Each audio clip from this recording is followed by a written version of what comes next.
You should eat in the bathroom that suits you best. I was furious at Emma, my daughter-in-law, and even more so at my son Bob. I couldn't forgive them for neglecting my dear father. They better be prepared. What happened?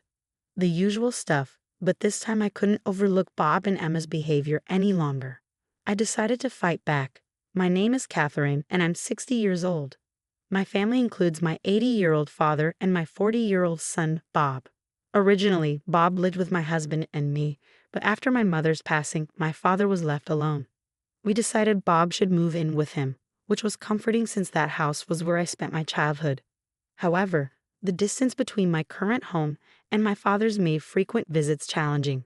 I was grateful when my son volunteered to move in with him. "I'm worried about Grandpa, and I wanted to try living somewhere else," Bob said. He had never moved out before, even commuting to college from home, and probably longed for independence.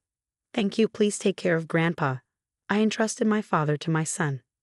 At that time, Bob was 40 and still single. I hoped he would find someone special soon, and that wish came true. 6 months after Bob started living with my father, he called me. "What's the matter?" "I'm getting married," he announced, catching me completely off guard. There had been no sign of a girlfriend, so this sudden marriage was a surprise. "When did you start seeing someone?" "I met her through a friend soon after I started living with Grandpa. She's a really nice person," Bob reassured me, and I felt relieved. Then came the day of the family meeting. My husband James and I participated. "Nice to meet you," I greeted Emma, who was to be my son's wife. "Hello, I'm Bob's father," my husband followed. Emma was tall, slender, and blonde, with sharp eyes. She was beautiful, but her behavior quickly changed my impression of her. "This is your mom and dad." Emma looked us up and down condescendingly. Being scrutinized by someone you just met is uncomfortable. "Is something wrong?" I asked Emma. "You don't look anything like your mom," she replied. "Me? Mom? Indeed, my son and I don't resemble each other. He probably takes after his father more." I was aware of this, but never expected to hear it from Emma, whom I had just met. "Where's your grandpa?" she continued. "He lives here." "What? I thought it was just the two of us." Emma seemed unaware that my father and son were living together. I assumed it was common knowledge. "Come on," she suddenly complained, acting childishly. Emma was the same age as my son but didn't seem her age at all. "I thought I'd be living with you alone, Bob," she pouted. My son looked disturbed by her behavior, and my husband was also visibly surprised by Emma's outburst. But Bob must have chosen her for a reason. Even as she threw a tantrum, my son looked at her kindly and calmed her down. "It's okay. I'll take care of Grandpa." "Really? I won't give you that burden," Emma replied. "If that's the case, I'm fine with that." Emma seemed convinced by my son's words. However, I couldn't forget her earlier behavior. Was she ignoring us, or did she simply not see us? Either way, it seemed like she only had eyes for my son. In a way, it was sweet, but as her future mother-in-law, I was full of worries. Could I get along with her? Our first impression was so overwhelming that I found myself disliking Emma despite just having met her. My husband later admitted he felt the same way. "Will everything be okay?" I asked, worried. The problem wasn't just with Emma. I was also concerned about her living with my father. Clearly, she was reluctant to live with him. Despite my son's willingness to care for my father, I feared Emma might be cold towards him. Even during the family meeting, she barely spoke to me and seemed distant. The same with my husband. I'm not just worried about myself, but mostly about my father. I usually don't visit often, but now I know I should check in regularly. I made a promise to myself to do that. There was no news from my son and Emma for a month after their marriage. I thought my son would contact me if there were any problems. But so far, there's been no word. I assumed this meant things were going well. So I decided to leave them be. Above all, I wanted to avoid any interaction with Emma. Then one day, Bob and Emma suddenly returned home. Emma looked visibly upset. "What happened?" I asked. "I just don't get your dad," Emma snapped. She was angry at my father, saying he had stormed into her room after 2 o'clock a.m. because she had been on the phone loudly with friends until late at night. That's when most people are asleep, so I couldn't help but sympathize with my father. "I told you I didn't want to deal with David, didn't I?" Emma was angry, not with my son, but with me. I couldn't understand why she was angry at me. It was my son who decided to live with his grandfather, not at my command. Emma was lashing out, and I was at a loss. I wanted to live quietly with Bob, so why did things have to be this way? Her last comment struck me deeply. That's because you don't even care to look after your own parent. After venting her frustration, Emma seemed satisfied and left. Are you okay? My husband, who had witnessed the entire exchange, asked with concern. She's a difficult person, isn't she? If you have any problems, just let me know, he reassured me kindly. Thank you. In my nearly 60 years, this was the first time someone younger than me had blamed me so harshly. Of course, I would apologize for mistakes at work, but Emma's accusations were blatantly unreasonable. This wasn't how a daughter-in-law should treat her mother-in-law. I knew I should care for my father as his daughter, but he wanted to remain in a house filled with memories of my mother and me. He was still capable of taking care of himself, and moving him forcibly didn't seem right. This decision was made after much thought, and Bob agreed to live with him. I didn't think Emma had any right to interfere. This incident made me even less inclined to interact with her, though avoiding her proved difficult. One day, Emma showed up at my house alone, without Bob. It was the first time she had visited by herself, and her refusal to even address me by name irritated me further. I wondered if Emma lacked basic manners. What's going on? I asked, reluctantly stepping outside. Emma looked at me with distaste. Oh, you are here, she said, as if annoyed. Then she started yelling at me. This is all your fault. My fault. Yes, I married Bob thinking we would live together. So why do I have to live with David too? She was still holding a grudge about my father. I asked Emma, isn't Bob taking care of my father? He doesn't look after him at all and leaves everything to me. It's ruining our married life, she retorted. She glared at me. It's all because of you. With that, she left without waiting for a response. I wanted to explain to Emma that my father wanted to stay in his house, but it seemed pointless. Emma wasn't willing to listen, and anything I said would be met with resistance. The situation made me want to avoid Emma even more. But I was concerned about my son not caring for my father. Worried, I decided to visit my father's home after a long time. Even though he could take care of himself, I wanted to see if Bob was really looking after him. 2 years after Bob and Emma got married, they had a child, my grandchild. I decided to visit for Christmas, excited to meet my first grandchild. But now, it seemed like my father was being put on the back burner. I couldn't forgive Emma for treating my father like a nuisance. Finally, the day came for my visit. It had been 6 months since my last one. I'm home, I said. Emma greeted me with an unmistakably displeased expression. I was used to her attitude by now. It probably wouldn't change. I went straight to my father's room only to find it had been converted into a nursery. Had they given up his room for the grandchild? Stepping outside, I saw my father in the garden. What are you doing out here? I asked. Why was he sleeping outside in the cold?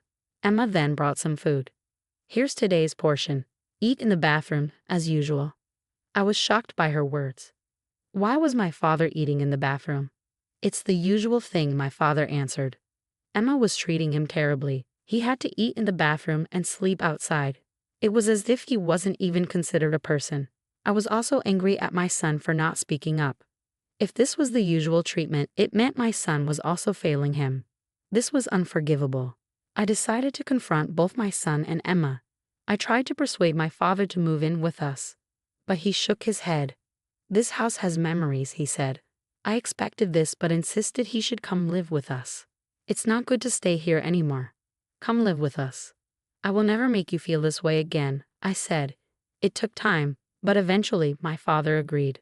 I felt sorry for him, but it was the only way to retaliate against my son and his wife. So my father moved in with us. My husband gladly accepted him. I hoped David could understand our decision. I was deeply grateful for my husband's kindness.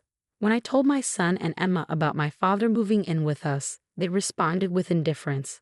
Is that so? They said. Emma seemed relieved. Just imagining her face made me angry. This was the start of my real retaliation. One day, after returning from a visit to Emma's parents' house, my son found his house had been demolished. What's going on? He asked, confused. The house where he had been living was now a vacant lot. I called him to our house. Why are you calling me out of the blue? He asked angrily. I needed to explain the situation. Hearing my story, he became even angrier. Why did you demolish the house without telling us? Well, you don't mean Dad, right? What does Grandpa have to do with this? I replied firmly. I don't want you and your wife taking over the house filled with memories. You're neglecting Dad, aren't you? I asked my son. Just then, the doorbell rang. It was a hassle to deal with visitors at a time like this. I coldly said to Emma, I didn't think I needed to be kind to someone who treated my dear father terribly. Bob's nowhere to be seen, and suddenly the house is demolished. What's going on? Mom did it, my son said to Emma. What? You did it? Emma still didn't address me by name. It seemed she never really saw me as her mother-in-law. Yes, I did it, I admitted frankly. I didn't think I had done anything wrong. My father and I had been harassed. Why would you do this? Our house is gone. Emma was angry. Explaining why I demolished the house seemed troublesome, but I did it because it was the house where I spent my childhood. My father never wanted to leave it. David's opinion didn't matter. Emma's reply made it clear she only thought about herself. I couldn't afford to lose this battle, but Emma, who married Bob, was incredibly difficult. She never called me by name and constantly harassed me. When I demolished the house, Emma finally showed respect as her mother-in-law in a moment of trouble. You finally called me Catherine, I said, unable to stop smiling. My son's face was strained. Emma, trembling, offered, I'll do anything if you drop the lawsuit. Then promise you'll never come near this house again, I demanded. Not just to my father and me, but preferably not to our grandchild either. I wouldn't want a child raised by someone like you. Emma apologized. I don't want to be separated from my child. I understood her maternal instinct, but I had no sympathy left for her. Ignoring her pleas, I continued, What you're feeling now is the pain I've been carrying all this time. Emma looked startled, perhaps finally realizing the weight of her actions. Turning to Bob, I asked, Do you still intend to stay married to someone like this? I looked at my son, who had been silent. Could he really be okay living with someone as unpleasant as Emma? Bob, you've been part of the harassment towards Dad, just like Emma. No, that's not it. Bob suddenly protested. I was always being ordered around. Ordered around by whom? I asked. Emma told me to feed Grandpa in the toilet and to keep him out of the house as much as possible, Bob confessed. I glared at Emma. She had threatened to take all his money if he didn't obey her. How could you? Emma objected. I sighed deeply, exasperated with Emma. Did she not love my son at all? Was she trying to separate him from his father? Of course I don't love him, Emma admitted. I married Bob because he was single until 40 and had a lot of money. I didn't need Bob, just his money. You married my son for that reason? I asked in disbelief. Yes, that's right, she confirmed. I was furious. I had never shouted so loudly before. Emma's unreasonable actions and threats towards my family were unacceptable. I could no longer consider her a human being. For the sake of my family's well-being, I had to take a stand. It's unfortunate, but goodbye, I said. I placed Emma's belongings outside and led her to the front door. Don't ever come near my precious family again. Emma's protests and knocking went ignored until she finally gave up and left. My son, stunned, didn't chase after her. It was natural for him to want to escape from the threats. I felt a wave of relief. I hadn't felt this good in a long time. Since Emma came into our lives, I had been constantly stressed and worn down. After all the harassment I endured, I believed I had managed to retaliate well against her. Peace finally returned to our home. My son divorced Emma without issue. Although Emma was initially reluctant, my son had no intention of reconciling given the daily threats he faced. The grandchild born to them would be cared for by my son, which I believed was the right decision. If my son had stayed married to Emma, my father would have suffered even more, and Bob might have faced more harassment. I was sorry for everything, but I couldn't easily forgive my son.